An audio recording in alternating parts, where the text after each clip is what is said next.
Енді қазақта айтады ғой жаңағы шымшық сойса да қасапшы өз сойсын дейді да.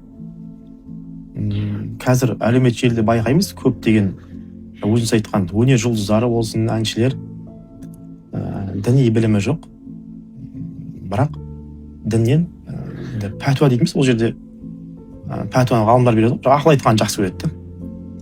Себебі ол бір ойлаймын, өзінің бірінші мақсаты олардың өзіне жаңағы жинау, көрермен жинау. Енді бұл өте қате пікір.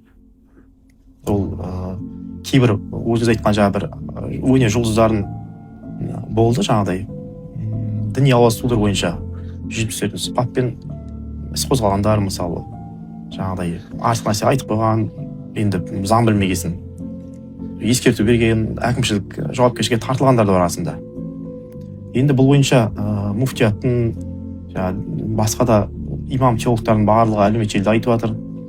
Діни білім иесі болмаса, жаңағыдай пәтуа бермеген дұрыс деп жатады бұл жағынан.